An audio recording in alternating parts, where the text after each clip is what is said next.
Fala galera, sejam bem-vindos a mais um Texto Inspira. Sou Alex, seu host, estou aqui porque inspirar é o nosso propósito. Olha só, sempre agradecendo aos nossos partners aí, a Gerson Otto, TR Texto, Brasiltexto.com, a Creora e também ao Estúdio Dr. Amadeu, que graças a ele nós estamos aqui com uma bela edição para entregar o melhor para você. Aproveito agora para registrar o nosso patrocinador master, a Kornit, que tem soluções de estamparia digital para todo o mercado têxtil nacional. Agora, o senhor Gerson não pôde estar presente, como alguns de vocês já sabem, então ele diria para você aqui o quê? Ative o sininho, siga, compartilhe e faça com que essa mensagem chegue a mais pessoas em todo o país. Hoje, com bastante alegria, vou receber aqui um amigo que vocês já sabem quem ele é, porque já saiu na chamada, mas ele realmente, além de ser um excelente profissional e ter uma história, uma jornada de muito sucesso, é um amigo pessoal. Seja bem-vindo, Pablo Raj, da loja Mirante, ao Texto Inspira. Obrigado, Alex. Já acompanhava aí os teus podcasts, já te conheço há quase 14 anos, 13 anos, então é uma honra, obrigado pelo convite, muito legal estar aqui. Olha, cara, assim, a gente estava comentando aqui em off, para quem está nos assistindo agora, para ir aterrissando aqui conosco na ideia, que por sorte a gente acaba tendo um bloco que fala sobre um tema, né? E a gente começou na semana passada, falou sobre o tema de comércio eletrônico, e essa semana vai falar com você um pouco sobre como que foi essa sua jornada da licitação para até chegar no consumidor final através do e-commerce. E isso, cara, foi casado que deu essa liga da gente estar aqui junto. E aí eu começo que eu já dei um pequeno spoiler de como foi um pouco da tua carreira, perguntando, conta pra galera quem é o Pablo Raj. As pessoas vão notar o teu sotaque carioca, acho que dá pra perceber que veio do Rio, mas conta um pouquinho pra galera se conectar contigo, saber quem é o Pablo. Legal. Como já falou, né? Pablo é carioca, sou engenheiro de produção, formado pela PUC do Rio. Sempre trabalhei na parte têxtil, desde quando eu estava no Rio de Janeiro. Eu comecei a trabalhar com isso até onde eu me lembro, com 13 ou 14 anos de idade. Vendia papel de presente na calçada, na frente da loja do meu pai, na Vila da Penha, no Rio de Janeiro. Olha só. E aí, desde então, fui seguindo essa trajetória com o meu pai, trabalhando com ele, através de lojas e fábricas de roupa e tudo mais. E em algum momento da vida, a gente começou a entrar muito forte na parte de licitação, de uniforme escolar. Então, a gente fazia muito para as prefeituras, camisa para a escola municipal e tudo mais. E em um momento, eu vim aqui para Santa Catarina, nossa malha, tudo já era produzido aqui. Eu vim conhecer os fornecedores. E aí, quando eu cheguei aqui, eu falei assim, cara, se eu quiser trabalhar no têxtil, eu tenho que estar em Santa Catarina. Eu vou até puxar um pouquinho mais, que a gente tem uma outra coisa em comum. Eu sou filho de gregos, né? Você, se eu não me engano, é de libaneses, ou isso. Teus avós, eu não sei. Meu pai é libanês. E isso é uma coisa muito bacana de trazer, porque assim, faz parte um pouco de toda uma geração que a gente viu entrando nesse segmento. E muitos dos imigrantes acabaram indo por esse caminho, né? Sim. E a gente vê aqui em Santa Catarina, são os imigrantes alemães que formaram as primeiras indústrias têxteis, né? E se a gente analisa um pouquinho, a gente também fez, eu também vim de São Paulo, a gente também fez um pouco o caminho dos nossos pais. A gente imigrou para onde era polo, para que a gente pudesse estar mais perto e entender melhor esse ecossistema, que acho que é isso que você viu quando você chegou em Santa Catarina, pelo que eu entendi. Com certeza. Eu vim para cá para conhecer primeiro os fornecedores. Quando eu cheguei aqui, eu falei, cara, esse é o polo têxtil do Brasil, e assim como você falou, a gente vai atrás, assim como nossos pais, nossos avós vieram, a gente vai atrás de oportunidade. Todo mundo vai atrás de oportunidade, todo mundo vai atrás da onde ele sente que tem uma maior probabilidade de êxito, ou uma maior probabilidade de sucesso dentro daquilo que você está procurando, seja um sucesso dentro do trabalho, seja sucesso dentro da qualidade de vida, seja sucesso dentro de qualquer outra coisa. E aí foi isso que eu percebi aqui.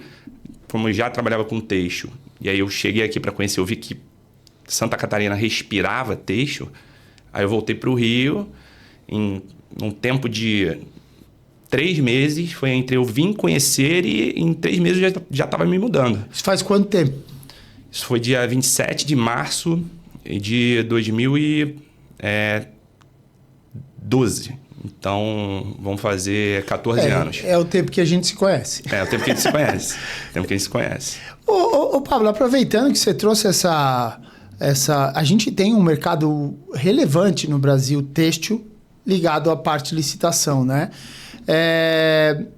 E é um mercado muito específico. Embora seja um mercado de produção regular, ele tem toda uma... como é que eu vou dizer? Talvez uma documentação necessária para que possa se habilitar fazer, né? Não é uma coisa fácil. Isso. E ainda por cima, extremamente agressivo de preços, né? Então, o cara tem que ter... o que você diria que são as principais competências que um cara de licitação tem que ter para poder atuar? Bom, realmente licitação é uma coisa assim que é uma guerra, né? Uhum. É uma guerra de preço, é uma guerra de produto, é uma guerra de... Mas é uma escolha também. Você atuar nesse ramo, você acaba tendo certas coisas que compensam. Primeiramente, você tem que ser um cara que tem que entender muito do teu produto e conseguir ter um preço muito competitivo. Ou seja, a tua estrutura de custo tem que ser muito bem trabalhada, tem certo? Tem que ser muito bem trabalhada, assim. Tem licitações que você ganha centavos. Então, o custo é na unha, é tudo na unha. Então, não pode haver desperdício. A tua produção tem que estar muito, muito bem construída. Você tem que ter uma assertividade muito grande no teu material, porque já que esse material de licitação ele tem uma coisa que a gente chama que é a especificação técnica. Então, para você entregar esse produto para a prefeitura, para você sequer conseguir competir, você tem que fazer esse material, uma amostra, com as especificações exatas que aquela prefeitura está precisando. Então, muitas vezes o que acontece com algumas empresas é o que? Você monta todo esse projeto para fazer essas especificações, entrega a amostra para poder competir, ganha essa licitação e na hora de entregar... Da execução, alguma coisa sai errado e a prefeitura tem todo o direito de não aceitar esse material caso ele tenha saído fora das especificações. E aí dentro do texto, essas especificações podem ser várias. Pode ser a gramatura do tecido, pode ser a composição, pode ser a solidez, a lavagem, que para quem não sabe, é o nível que, assim, vou botar, o nível de desbotamento da peça. Então, você tem que atender todas essas especificações. Então, essa é a primeira dificuldade. A segunda dificuldade é que você vai estar competindo com outras pessoas que querem fazer a mesma coisa que você.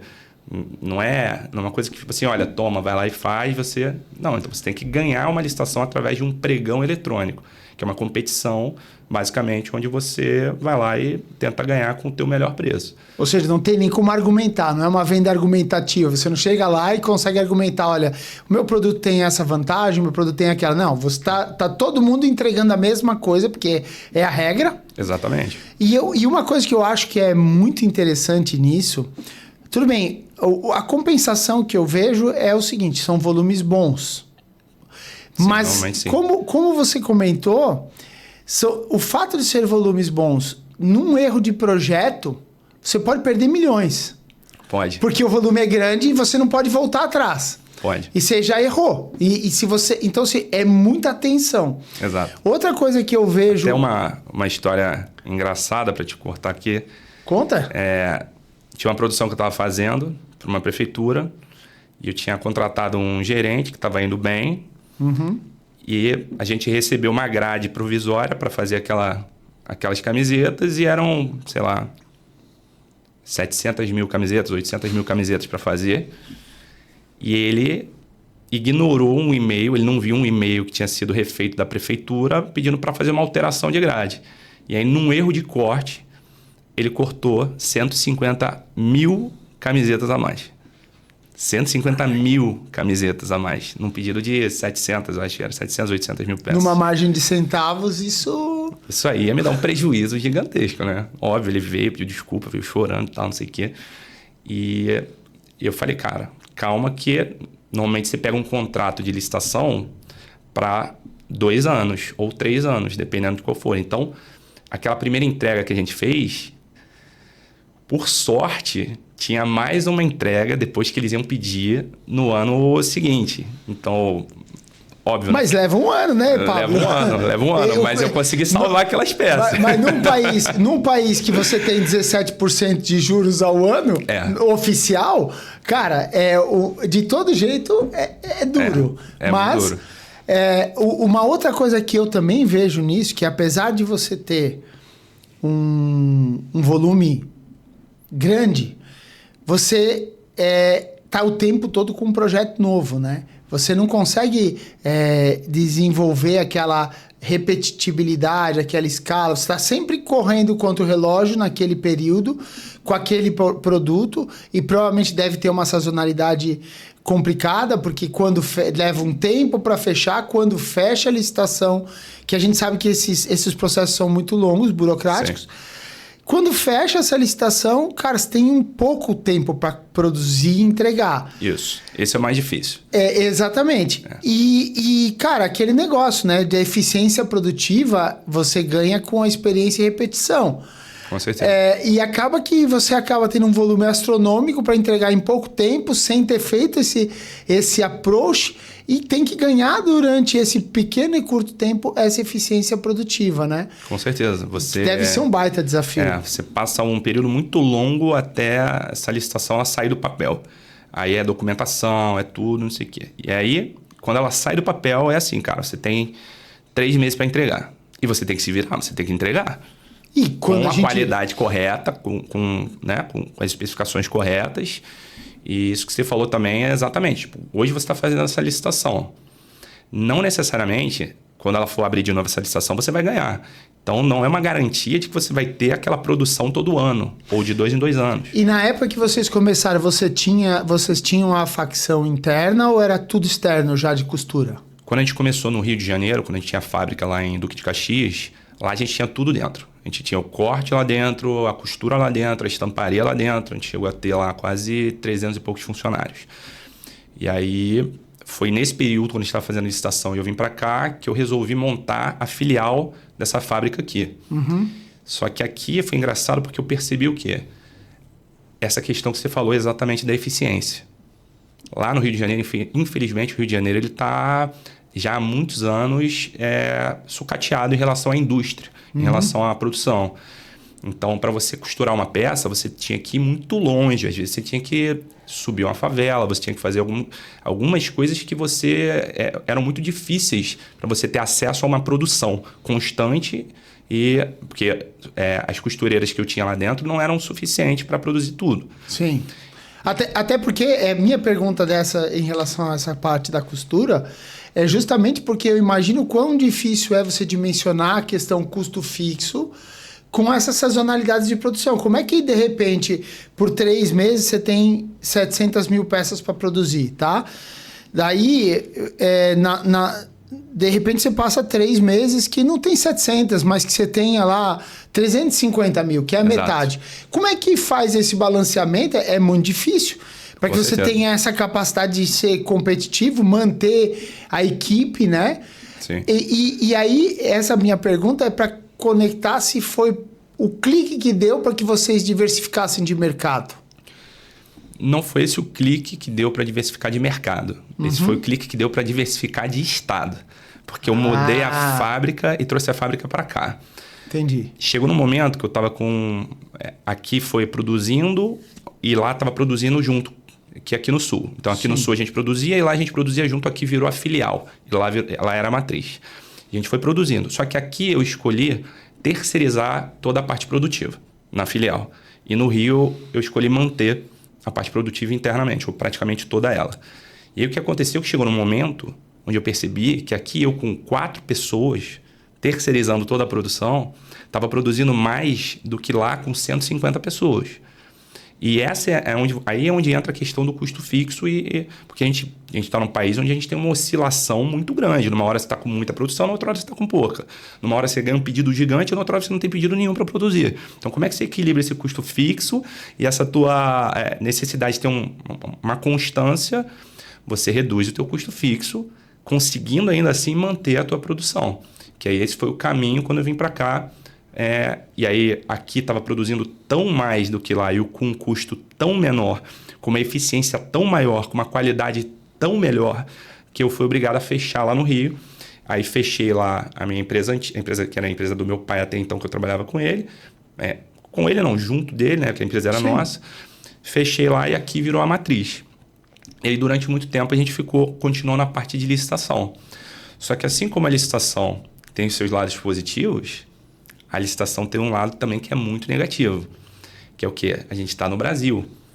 Infelizmente, a gente não pode achar que todas as prefeituras vão agir de maneira como deveriam. Uhum. Então, principalmente a parte de pagamentos. Eu comecei a ter muitos problemas onde as prefeituras não estavam me pagando. E conforme você faz uma produção grande, você necessita de valores grandes também, tanto para receber. E a sua margem é muito pequena. Então, você vai lá, bota todo o teu dinheiro na frente.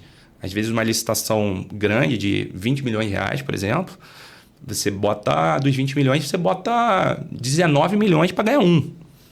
E aí, a gente começou a ter muitos problemas de recebimento. E aí, eu entendi que isso era uma coisa que poderia me atrapalhar muito no futuro em relação à questão da estabilidade financeira. E essa questão do recebimento é um problema muito grande, porque você bota todo o teu dinheiro na frente, você não recebe depois, acabou. Então, o que aconteceu foi isso. A gente não recebeu valores altíssimos de diversas prefeituras e aí eu praticamente ia quebrar. Quebrar mesmo. Porque você imagina, você vive daquilo, né? Aí, nesse momento, eu entendi que eu precisaria mudar de rumo, porque no Brasil, muita coisa funciona, muita coisa não funciona da maneira como deveria.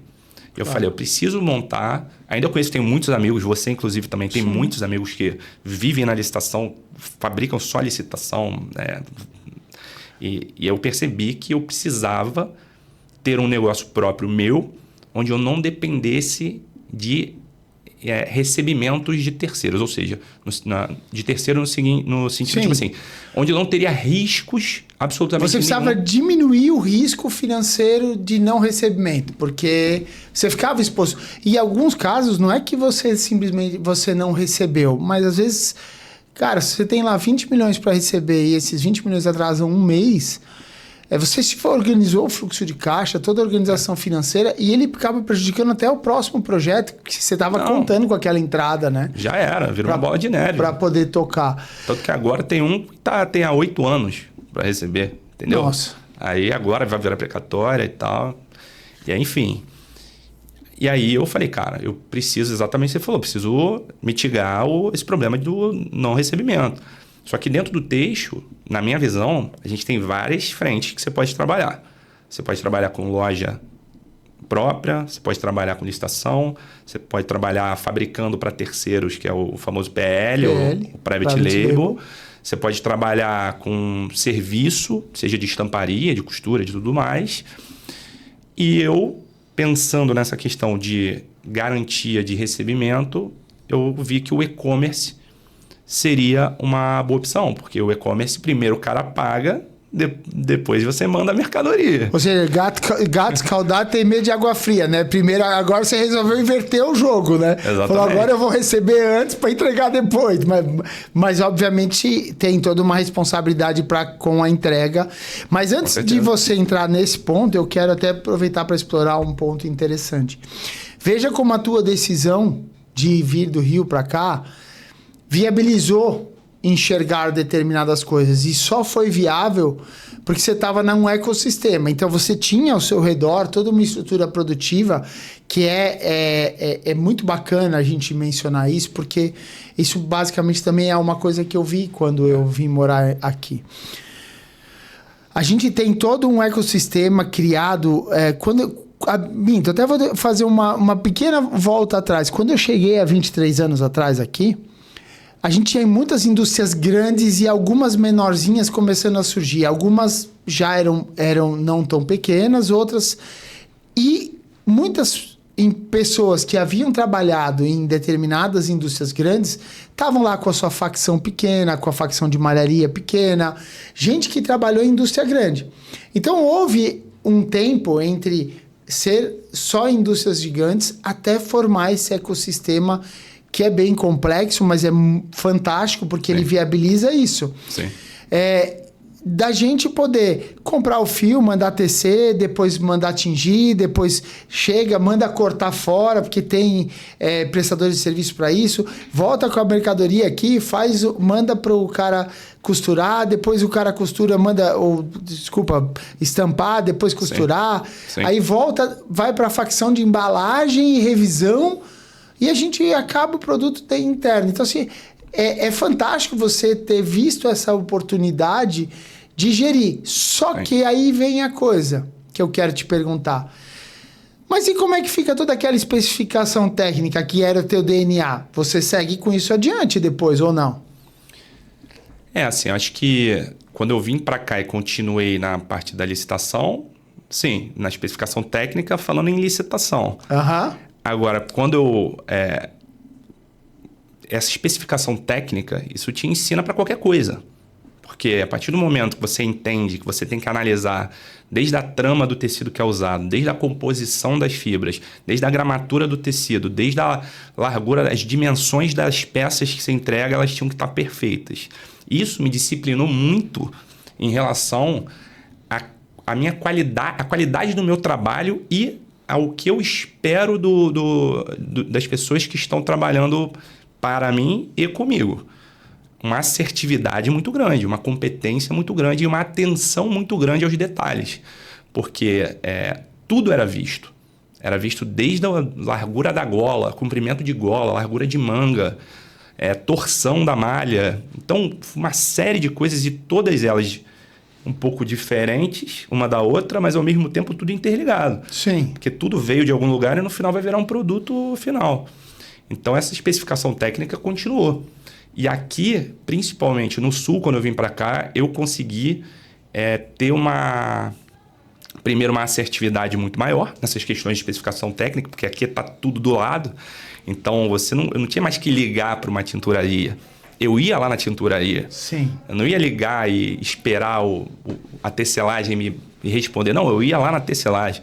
E com isso você não só aumenta a tua qualidade na especificação técnica, como você aumenta a sua própria qualidade como conhecimento como técnico. Exatamente, como conhecimento, porque você está ali se alimentando direto da fonte. Então você está olhando acontecer, aprendendo com os erros, porque os erros acontecem, ou os problemas acontecem, vamos botar assim, divergência acontece. E aí você corrige ela, busca uma solução, e isso te traz bagagem técnica e te dá melhor força para novos desafios. Ou seja, capacita para você se preparar para o futuro, enfrentar novos desafios. Com certeza. E assim, eu trabalhei com têxtil a minha vida inteira. Desde que eu falei, comecei com 13 14 anos. Vim para cá com 24. Ou seja, são 11 anos lá no Rio trabalhando com isso. Em um ano aqui, eu aprendi mais do que eu aprendi lá em 11. Claro. Entendeu? Porque pela proximidade. Pela proximidade. E não só a proximidade dos serviços, a proximidade das pessoas. A proximidade das instituições de ensino que tinham aqui. Aqui tem o Senai, que lá no Rio também tem, mas aqui tem muitos cursos. Então, você estava dentro da maior tinturaria da América Latina. Você estava dentro de um cara que trabalha com fio. Você estava conversando com um representante aqui que ia na tua fábrica com frequência. Então, o aprendizado ele vem de todos os lados. Mas quando você está próximo da fonte dele, ele vem muito mais rápido e vem com muito mais força. Você absorve muito mais, né? E assim, aí você, então, ficou mais esse período com a licitação. Hoje você segue com a licitação ou só o teu pai também segue? Como é que funciona isso? Não, meu pai... eu estou aqui insistindo muito para ele já se aposentar, mas isso não vai acontecer. Isso é coisa do árabe, assim como é coisa do grego.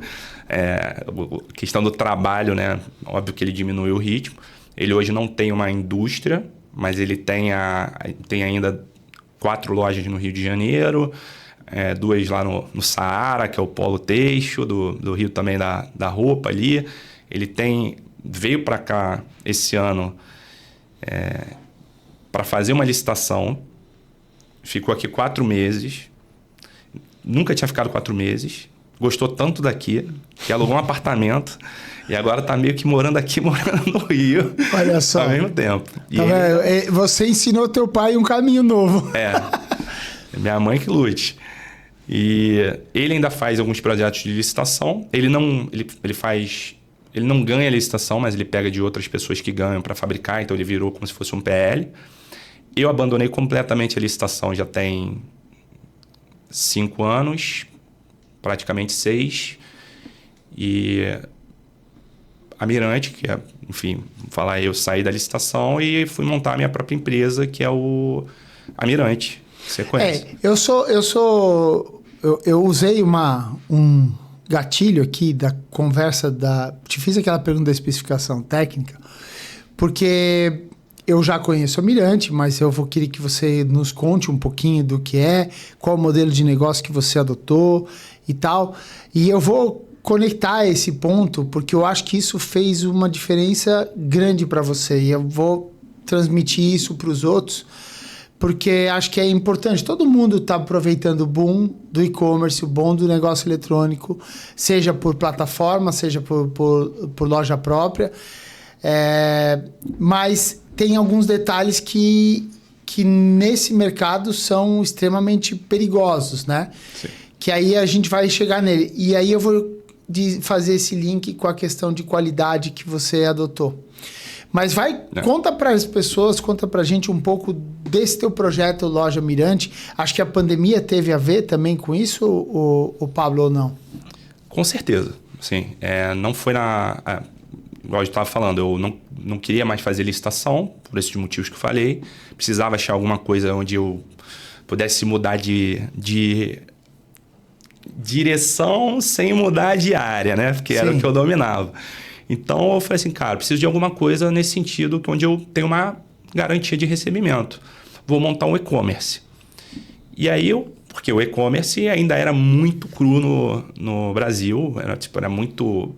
quando eu montei a loja... foi aí que fui lá e comecei a montar a Mirante. Só que quando eu montei, eu ainda estava ainda fazendo alguma coisa de licitação e tal. Um pé de cada lado. Um pé de cada lado, aí depois de...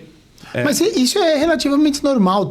Ninguém muda de direção para isso e for fazer só isso. Não, você tem que pegar aquilo que te trouxe até lá e estabelecer uma nova competência, montar um planejamento para aquilo e começar a executar. Se um dia um for muito melhor que o outro e você decidir parar aquele, ou senão você segue com os dois. Ninguém é ou um ou outro. Exato. Nesse teu caso, valia a pena ir só para o outro caminho. Exatamente. E aí foi exatamente isso. Fiquei um pouco com os dois. Em algum momento que eu consegui me dedicar mais ao e-commerce, que era ainda muito cru, eu também não entendia nada de e-commerce. No começo foi aquela coisa da tentativa e erro, igual você a gente falou. Você acha que entende hoje? Cara, eu acho eu acho que eu entendo um pouquinho. Pelo menos um pouquinho mais do que antes, né? Cara, que é muito louco esse negócio de tecnologia, porque, cara, é o tempo todo tendo que aprender, né? A tecnologia, eu falo muito isso, a tecnologia, ela não o e-commerce, ele não por exemplo, tem o e-commerce de roupa. Tá. Eu não vendo só roupa, eu vendo tecnologia. A tecnologia que está toda por trás do e-commerce é que faz as pessoas comprarem ou não, além, lógico, do produto. Mas a tecnologia, ela não é uma constante. Ou seja, quanto mais tecnologia, conforme o tempo vai passando, a tecnologia cresce igual. Não. A tecnologia, eu sou engenheiro, né? Então essas coisas acabam naturalmente entrando lá. A tecnologia é uma curva exponencial. A exponencial, ela é o quê? O que significa isso? Quanto mais tecnologia você tem, mais rápido ela cresce. Então, é uma curva que ela vai tendendo ao infinito acima. Então, vai chegar uma hora que coisas que demoravam 30 anos para serem feitas vão ser feitas em 30 minutos. entendeu? Isso é a tecnologia. Então, hoje, eu preciso fazer isso aqui que vai demorar 1 hora. Daqui a 10 anos, esse 1 hora vai demorar 1 minuto. Então, o e-commerce é isso. Ele é... Você acabou de adquirir uma nova ferramenta, cara, amanhã já tem uma nova melhor. Então, exige um nível de pesquisa e busca de conhecimento altíssimo. Altíssimo. Pesquisa, conhecimento e uma estrutura muito bem montada, porque o e-commerce ele não é só a venda online. O e-commerce ele é um ecossistema inteiro. É desde servidor que você vai usar, desde a plataforma que você usa, desde o meio de pagamento, desde a hospedagem onde ela está, com a velocidade que ela está, desde o layout do teu site, se ele está convidativo ou não. Então é muita coisa. E isso tudo só na parte de infraestrutura. Depois você tem que pensar na parte de marketing, como atuar nessa brincadeira. Também depois tem que sair do ambiente digital, vamos botar assim, pensar na logística, com certeza, do negócio. Tudo. No fim das contas, você diria que hoje aquela loja Mirante, fabricante de roupa, virou uma empresa de tecnologia que entrega como produto roupa? Com certeza. É exatamente isso. Ou seja, eu não sou uma loja de roupa. Eu sou uma empresa de tecnologia que entrega roupas também, né? Claro. E só pegando o gancho que você tinha falado em relação à pandemia, eu não lembro exatamente qual é o dado, mas pelo que eu me lembro, assim, o Brasil avançou, se não me engano, 30 anos em relação ao e-commerce em 2 anos e pouco de pandemia. Tá? Porque antes da pandemia, o e-commerce, você comprava coisa, por exemplo, onde praticamente era tudo Mercado Livre que vendia. Né? Você comprava um iPhone achando que ia receber uma pedra, que acontecia muito isso. Uhum. Então, as pessoas mais velhas não sabiam comprar, as intermediárias tinham medo e a mais nova não comprava ainda. Então, eu senti muito isso quando veio a pandemia. Eu já estava com e-commerce há 1 ano e pouco, 2 anos quase, quando veio. Aí veio a pandemia, aquele desespero total no começo, que álcool na maçaneta, todo mundo desesperado, ninguém entendia, ninguém sabia o que estava acontecendo. Aí passou um pouco aquele desespero gigantesco, as pessoas precisaram começar a comprar coisas. E onde que você vai comprar? Está tudo fechado. Sim. Eu vou ter que comprar online. Então, quem não sabia teve que aprender, quem não gostava teve que comprar e quem não queria ia ter que comprar do mesmo jeito, porque precisava. E assim, isso sem dúvida foi a grande oportunidade.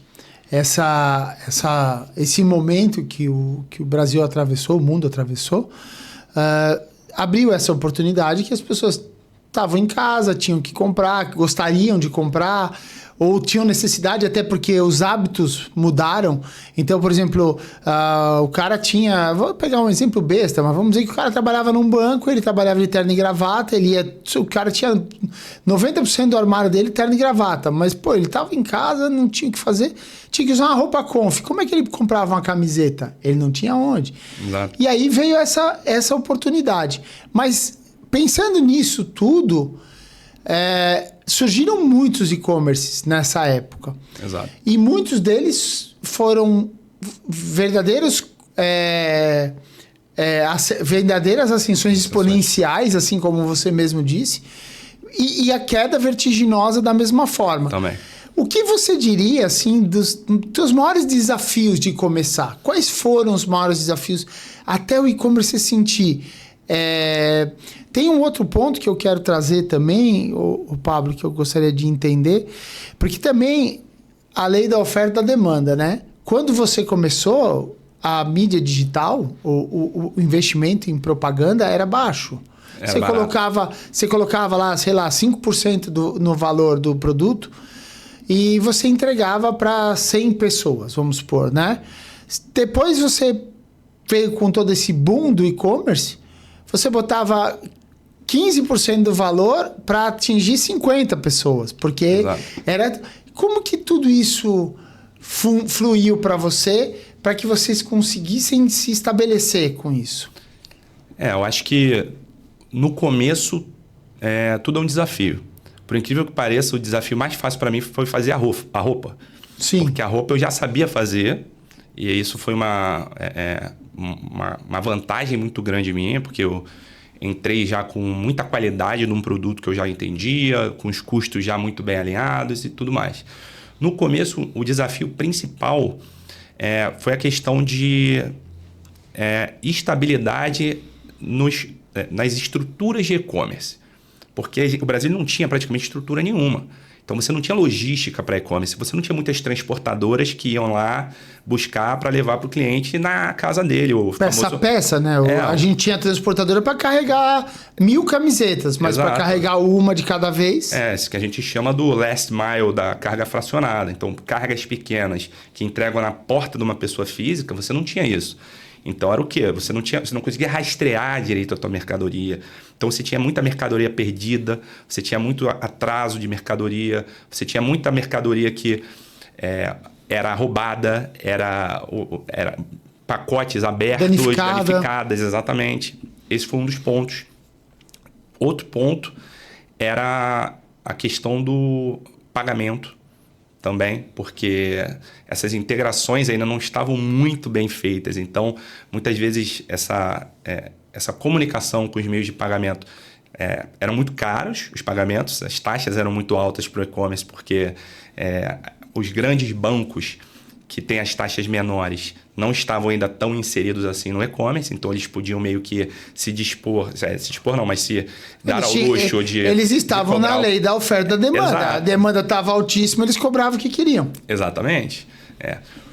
O custo de mídia, igual você falou, nesse primeiro momento era um custo muito barato, porque a mídia ela é baseada em competição de cliques. O clique do cara no teu site, cada clique tem um custo. Uhum. Então, se você está disputando, e é um leilão, mais ou menos é um leilão assim, quem paga mais no clique tem um posicionamento um pouco melhor.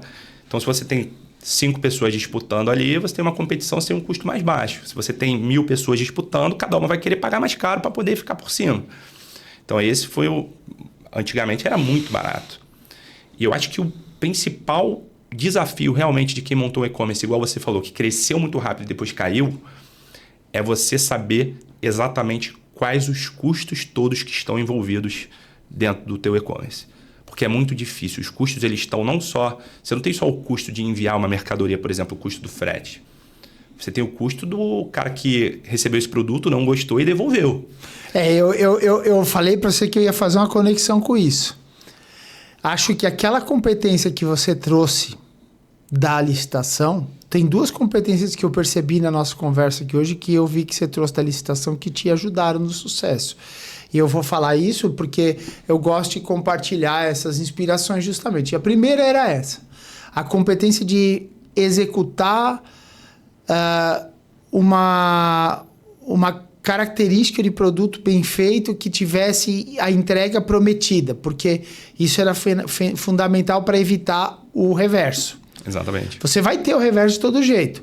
E o reverso era, eu não sei se segue assim, mas normalmente você negociava o custo de envio. Mas o custo do reverso volta a custo sem negociação. O custo do reverso é sempre da empresa. E é muito alto, né? Então, esse era um problema. E o segundo, que eu acho que foi fundamental para o teu sucesso, era aquela estrutura de custo acostumada a ter o menor custo possível, muito bem preparado, para que você pudesse precificar corretamente. Porque era inevitável, quando você entra num leilão para conseguir divulgar o teu produto, você tem que saber que o meu produto custou 22 e ele custou 22. E aí eu tô no leilão, eu tô vendendo lá 39 o produto. Pô, tá beleza, tô ganhando dinheiro, tá? Só que na verdade você tá achando que está pagando 15% de mídia e está pagando 35%. Exatamente. Acabou com o teu lucro. Exatamente. Aí esse produto foi entregar e veio um reverso. Então, assim, essa estrutura, eu acho que isso machucou muitas empresas e acabou... Com certeza. A gente conhece algumas, né? Sim. Outra coisa que eu percebi também, que eu acho que faz sentido, é o seguinte. Você ganhou um poder de escalabilidade absurdo com o e-commerce.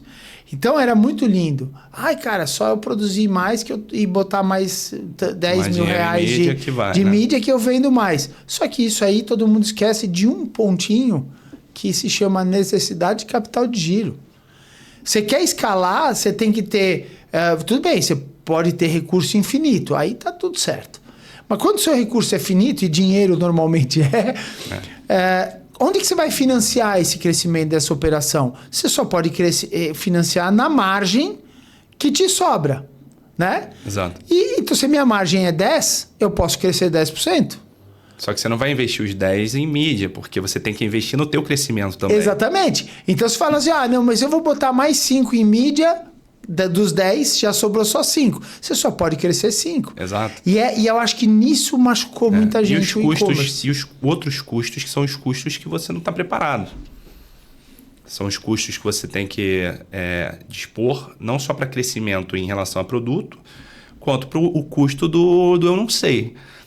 Que é o custo de alguma coisa que pode acontecer, desde uma questão de uma produção que saiu errado, até um carro, os carros da empresa, um carro que quebrou, até você ter que comprar muito mais imobilizado, desde computadores, ferramentas, coisas que você está precisando. Parece besteira, parece um valor pequeno, mas quando você está começando, esses valores eles representam muita coisa quando você soma todos eles, né? Que é uma coisa que eu falo muito lá na empresa. As coisas sozinhas, uma coisa pequena pode não ter muita importância. Só que você somar todas essas coisas pequenas, elas viram uma coisa grande. O conjunto de um monte de coisas pequenas vira uma coisa grande. Vira uma coisa grande, entendeu? Então, essas pequenas coisas, um pouquinho aqui, outro pouquinho ali, outro pouquinho ali, isso aí que foram coisas que prejudicaram muitas empresas que não estavam conseguindo entender, ou não queriam simplesmente, ou não botaram isso no custo. Ô Pablo, você falando agora, eu pensei uma coisa que realmente foi pensado agora. E o custo de obsolescência do negócio? Porque, vamos lá, tecnologia evolui muito rápido. Pega um exemplo simples, celular, né? Então, assim, o celular que há 5 anos atrás fazia uma coisa, hoje ele simplesmente não funciona. Se você pegar um celular de 5 anos, ele não vai rodar metade do que tem lá. Provavelmente nessas ferramentas, e como você falou, né? Quanto mais tecnologia você junta, mais ela cresce rápido, ela exige uma infraestrutura de sustentação maior. Exato. Você deve ter um custo absurdo aí de renovação de parque tecnológico, de profissional, porque também deve ter havido escassez de profissionais bons para essa área. Com certeza. Isso era uma outra dificuldade que eu tive muito grande, que você falou agora, eu lembrei. Achar profissionais para trabalhar na parte do e-commerce. Porque não tinha. Ninguém tinha e-commerce. Então, da onde que eu vou tirar? Então, eu tinha que aprender primeiro, pegar uma pessoa que não conhecia muito daquilo, mas que estava disposta a aprender, fosse uma pessoa inteligente, e essa pessoa treinar. Então, também teve essa questão do dificuldade. Essa curva de aprendizado. Essa curva de aprendizado. Eu me lembro bem, uma vez fui te visitar, já estava com o e-commerce funcionando e tal. E tu me mostrou, abriu a porta e falou assim, tá vendo, Alex? Eu faço tudo aqui dentro, porque não tem quem faz fora. E eu tenho que fazer porque ainda não tem ninguém que faz. Exatamente. Eu me lembro disso. Até era naquela sala que tinha um degrauzinho para baixo. Aí a gente entrou, você me mostrou, eu falei, porra, cara, eu nunca tinha pensado nisso. Na época, claro, hoje a gente entende a velocidade que você tem que postar, não dá para mandar para agência que vai gravar uma locação. Hoje, ou seja, existem outros custos por detrás do e-commerce que o cara às vezes não pensa isso aqui funciona assim. Não funciona assim. Não adianta. E assim, as pessoas são meio orgulhosas, né? E principalmente essa geração mais nova, que quer delegar tudo e as pessoas não querem meter a mão na massa. Eu brinco, quando eu comecei, não era um e-commerce, era um eu-commerce. Porque eu atendia, eu despachava o pedido, eu falava com o cliente, eu que conversava com o banco, eu fazia o financeiro, eu fazia tudo. Então, por um lado, isso mas você não precisa fazer isso, você podia ter contratado alguém. No começo tudo é mais difícil, no começo tudo é custo, no começo tudo é aprendizado. Então, hoje eu entendi que, se eu botei uma pessoa extremamente capacitada ali, eu tenho um retorno rápido daquilo. Só que Hoje eu consigo colocar uma pessoa capacitada. Uma pessoa capacitada custa caro, né? Então, mas começo... eu até acho que isso também te trouxe novamente mais um benefício, porque você comandar alguém de algo que você desconhece também fica mais difícil. Com certeza. Então, eu acho que essa troca isso é uma mentoria reversa. Você trazer um cara mais jovem que tem mais facilidade com tecnologia para ele te ensinar o que você ainda não sabe, mas você também ensinar para ele. Com certeza. Se há essa troca, com Sem certeza estimula. Esse é o cenário ideal. A gente já comeu aqui um bom tempo do nosso programa, mas eu queria que você contasse um pouco dos produtos que a Mirante faz, porque tem uma outra coisa que você conseguiu construir no teu produto. Você deu valor para um produto que ele tem um valor agregado num produto de qualidade e você conseguiu oferecer para os teus clientes uma solução que eu acho fantástica, cara. Para quem está começando numa coleção... Cara, eu quero começar uma coleção de confecção com camiseta. E o cara tinha que comprar tecido, fazer tal, não sei o quê. Hoje ele pode ir no teu e-commerce e comprar um kit lá. Exato. E eu já vi os produtos, já recomendei para algumas pessoas. O pessoal de uniforme, às vezes, acha lá como solução. Com certeza. Como é que você construiu esse mix de produto? E o mais importante, como é que você conseguiu, com todos esses custos de tecnologia, ser competitivo e ainda manter a rentabilidade? Cara, assim, o começo, a minha intenção era só montar um e-commerce de atacado. Que foi aquilo que eu falei, vou mudar de direção, para onde eu vou? Eu vou para onde eu sei, para o que eu entendo. Eu entendi o quê? Fazer licitação. Volume, escala. Volume, escala e qualidade. Sim. Né? Então eu falei, eu vou fazer alguma coisa onde eu consigo ter um volume, porque eu vou entrar muito competitivo. Porque eu fabricava. Obrigado. Então, no começo, a ideia era essa. Era vender só no atacado, produtos básicos, com um preço muito agressivo, uma qualidade muito boa, muito acima do que outras pessoas vendiam aquele produto, e para realmente fazer volume. E tanto que quando eu comecei só com 2 produtos. Era a camiseta de algodão penteado e a camisa polo. Tá? E aí eu começava todos os meus produtos, eu vendia em kit com 10 peças, da mesma cor, modelo e tamanho. Eu comecei assim. Aí comecei, fui vendendo. Ou seja, era um B2B. Era um B2B, praticamente. Praticamente não, era um B2B.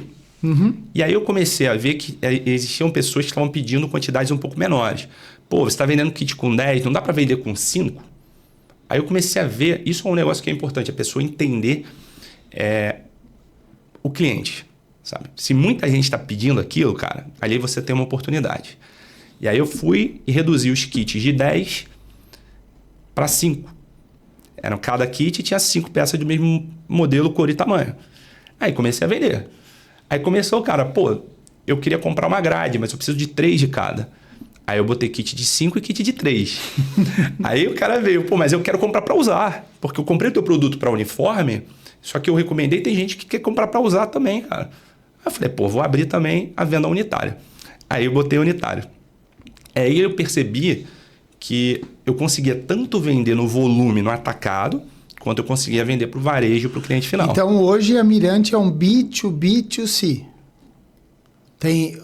Porque ele atinge Exatamente. tanto B2B quanto B2C. Exatamente. E a ideia era o quê? Sempre foi e continua sendo, e hoje é o nosso modelo de negócio ainda, que é o quê? Volume, com margens menores. Então, hoje a gente tem o melhor preço do Brasil, praticamente em todos os nossos produtos. Todos. E quantos produtos hoje são? Hoje eu tenho...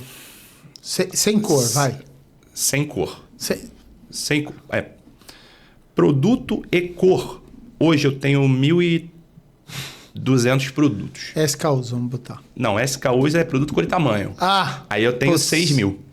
Entendi. 6.000 SKUs. Aí produto e cor, eu tenho uns 1.100, 1.200. Que dá, só em relação a tipo de produto, mais ou menos uns 300, 250. Né? Que aí são as fibras diferentes, aí ou são seja, as fibras diferentes. diferentes. A modelagem, a gola V, regata. Então, por exemplo, camiseta de algodão.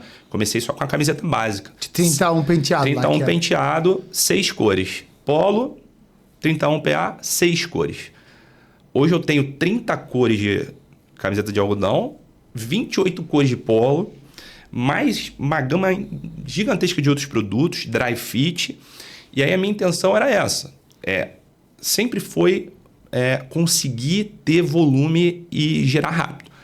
E é uma coisa que eu sempre fiz questão, que foi uma coisa, inclusive, que a gente já conversou muito lá desde o começo, era o quê? Por que você não bota uma estampa? Por que você não bota um bordado na tua camiseta? Porque eu só vendo tudo liso. Sim. Falei, cara, eu preciso girar isso. A partir do momento que eu coloco uma estampa ou eu coloco um bordado... Você já vai pro gosto do... Eu vou e diminui a amplitude da cabeça do funil, vamos dizer. Hoje você tem uma boca de funil larga, daí se você afina essa boca, diminui o giro. Exato. E naquela época não tinha essa tendência de básico como é hoje. Hoje o básico é o que tem. Você não vê mais uma camisa estampada sendo vendida. Camisa floral, camisa... Não tem. Então, foi uma coisa que eu resolvi fazer mesmo. Entendeu? Falar, vou vender tudo liso e vou manter tudo liso. E tá dando certo vender tudo liso, eu vou continuar. Né? Então, hoje a gente tem desde camisetas de algodão penteado, polos muito... nosso muito forte ainda polo, PV, malha fria, dry fit, moletom, regatas, gola V. E ano passado a gente entrou com um produto que virou um dos nossos melhores produtos, que é a camiseta Tech Modal, que é uma camiseta de fibra de modal. E recentemente agora a gente lançou, semana passada, a camiseta de algodão egípcio. Então a gente percebeu que a gente conseguiu estar muito inserido no mercado de uniforme, de atacado, de volume, porque a gente tem descontos progressivos, ou seja, quanto mais o cara compra, mais barato fica, tanto quanto a gente conseguiu entrar muito no varejo, porque a gente percebeu que tinha uma deficiência muito grande de uma pessoa que está querendo comprar uma camisa de qualidade por um preço bom. Porque hoje, os meus concorrentes vendem a mesma camisa que eu, às vezes até, na grande maioria das vezes, de qualidade inferior, pelo dobro do preço. Então, uma camiseta que eles vendem a R$155, R$160, eu vendo a R$84. Ou seja, a tua estratégia de democratização continua. Exatamente. E você continua com o mesmo foco. Talvez aquela camiseta que tem um maior valor agregado, porque te entrega mais te entrega mais no produto, ou seja, o produto está trazendo uma característica diferente, como é o caso do modal. Com certeza. Para quem não saiba o que a gente fez um programa há poucas semanas atrás com a Fibra Lense, o Giba que teve, ele explicou tudo sobre modal. Então, se você não assistiu, volta lá atrás e assiste para aprender um pouquinho mais e ver o que significa a tecnologia que o Pablo está entregando. Inclusive, trouxe de presente aqui para você. Ó. Tá? 2 camisetas aqui que são os nossos carros-chefes hoje. Quer dizer, uma é o nosso carro-chefe, outra é o lançamento, que é a nossa camiseta Tech Modal. Tá? Pô, muito obrigado, ó. Eu ganhando presentes aqui ao vivo, galera. Inclusive, a fibra que é usada para fazer essa camiseta é a fibra da Lense. Então, vou fazer um merchan aqui para a Lense também, que me atendem muito bem. Cara, você sabe, eu já conversamos sobre isso, eu sou apaixonado, eu uso bastante esse modelo de camiseta com com o elastano e com o modal, porque realmente ela preserva mais a questão de coloração, não amassar, conforto térmico. Então, realmente, cara, eu agradeço, obrigado pelo presente, vou usar. E tem a de algodão egípcio também, ó. Olha só, cara. Algodão egípcio. Agora eu vou, ó. Meu Deus do céu, cara. Eu acabei me dando bem, ó. Vou convidar mais vezes para ganhar mais presentes. Pô, adorei, cara. Pô, que toque, né? Cara, explica um pouco, então, já que vamos aproveitar que a gente está mostrando, e eu gosto bastante disso, explica por que do algodão egípcio, para as pessoas entenderem qual é o diferencial de fato. Legal. Porque assim, ó, é muito bacana, tal, não sei o quê, a gente vê, é moda, é tendência, mas quais são os diferenciais? Por que você escalou para esse diferencial? Eu acho que a gente chegou num ponto na Mirante onde a gente conseguiu atingir todos os produtos que eram muito básicos, com muita qualidade. O básico do básico, o básico bem feito. E a gente sentiu que os nossos clientes, a gente achou que o nosso cliente era um público que só queria o básico do básico. E a gente começou a ver que tem uma necessidade, igual você falou, cara, essa camisa é muito confortável, essa camisa ela veste muito bem, ela não desbota, ela não amassa, ela não sei o quê. E a gente viu que ali tinha uma oportunidade muito grande. Por quê? Porque É um produto que ele tem muito mais qualidade por vários motivos. Vou começar pelo algodão. As características, eu não vou nem... A gente... Vamos começar pelo modal. Tá. O modal é uma fibra que ela vem derivada da madeira, né? Uma fibra sintética, mas ela vem derivada da madeira. Ela é uma artificial celulósica que deriva da madeira e por isso ela atribui algumas características né? que fazem com que tragam essa natural da fibra já essas qualidades. Perfeito, é uma fibra muito lisa. A fibra do modal é uma fibra muito lisa, né? Então e por vir da celulose, por vir da madeira, né? Ela tem algumas características próprias dela, por exemplo, como o antiodor. Ela não dá cheiro. É muito difícil. É uma camiseta que não dá cheiro de jeito nenhum, cara. Sim. É absurdo. E ela não encolhe. É mais sustentável. É mais sustentável. Todo o processo dela de fabricação ela é muito mais sustentável. É replantio, né? Então, sim. Você não está desmatando nada. É feito é plantado para isso, mas não só isso. Volta lá no programa e vai entender o modal. Exatamente. E o algodão egípcio, diferentemente do algodão convencional ou do algodão penende, é um algodão que ele é um algodão de fibras mais longas. Exatamente. Né? E não só na fibra como ela é feita, né? Mas principalmente na parte como se colhe esse algodão. Então, desde a parte da colheita, como um tratamento diferenciado, desde o tipo da semente do algodão que é usada, então a qualidade, desde o solo onde é plantado esse algodão, aí é um algodão que ele tem as fibras mais alongadas e por isso ele tem muito mais maciez, ele praticamente não desbota, ele encolhe muito menos. Então, são características pela qualidade da fibra, né?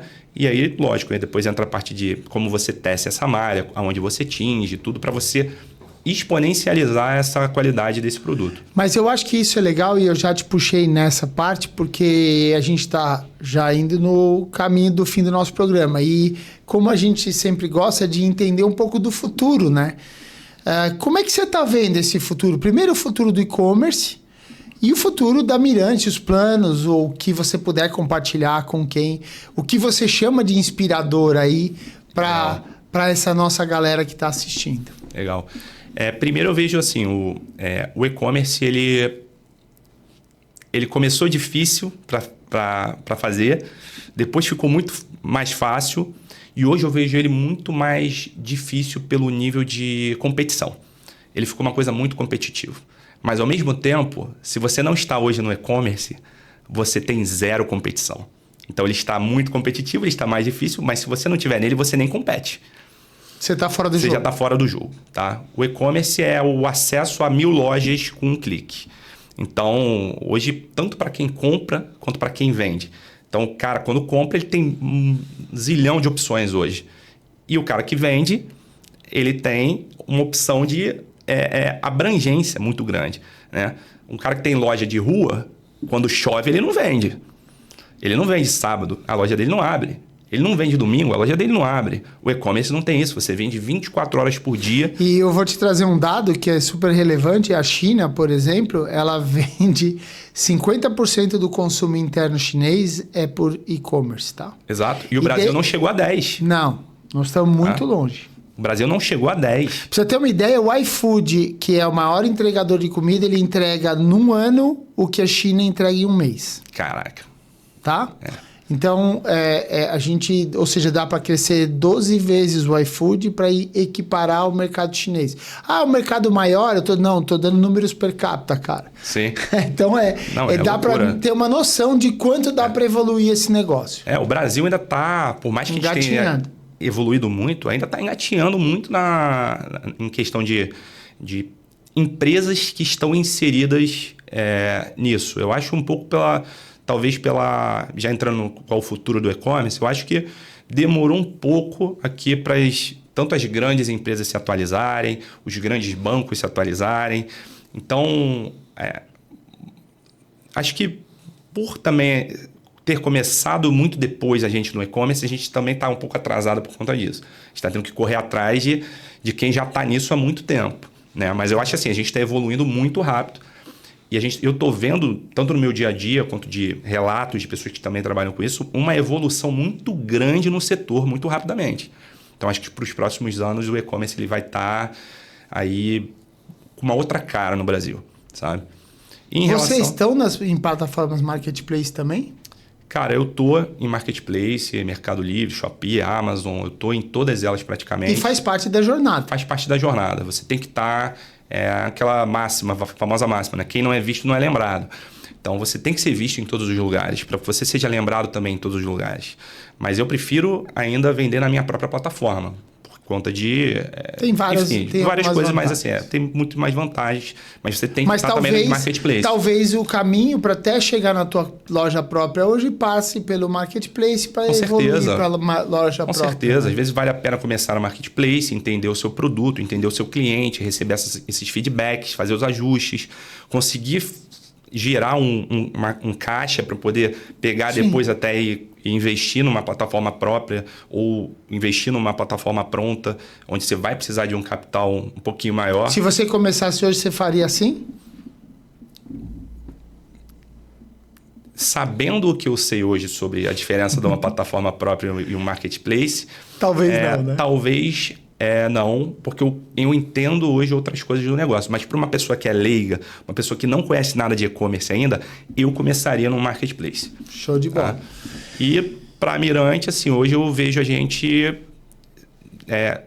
chegando daqui a alguns anos, é o que eu quero, o que a gente almeja, é ser o maior e-commerce de... Hoje a gente já é o maior e-commerce de roupa básica do Brasil. Eu quero ser o maior e-commerce de roupa do Brasil. A gente quer ser o maior e-commerce de roupa do Brasil. E eu desejo que você conquiste. E acho que vai chegar a hora que você não vai ser tudo com a tua produção própria também, né? Acho que vai fazer parte disso. Normal. E é muito bacana. Pablo, o nosso tempo escorreu. Tá muito boa essa conversa. Acho que para quem está nos assistindo em casa... eu tenho essa mania, mas para onde quer que você esteja nos escutando, e sou muito grato por estar aí até agora, acho que você deu um monte de insights, assim, foi fantástico, muito conteúdo. Muito obrigado por estar aqui e deixo para as suas considerações finais aí, fale para a galera que está escutando aí, e muito obrigado pela tua presença. Obrigado, Alex. Obrigado a todo mundo que está assistindo. Prazer estar aqui, né? Convido vocês a assistirem e repassarem, compartilharem esse episódio, clicarem no canal aqui do podcast. Do Texto Inspira. Não esquece de clicar no sininho, se inscrever no canal, ativar as notificações. Entrar na Loja Mirante. E convido vocês também a conhecer o nosso e-commerce, conhecer a nossa empresa. Tá? A Loja Mirante, lojamirante.com.br, no Instagram, @lojamirante, e pode ter certeza que lá dentro você vai encontrar muita coisa legal e a gente quer muito que você esteja com a gente, que seja nosso cliente também. Isso aí, cara. Muito obrigado. Obrigado, meu irmão. Valeu, Tamo cara. junto. Valeu mesmo. Um abraço.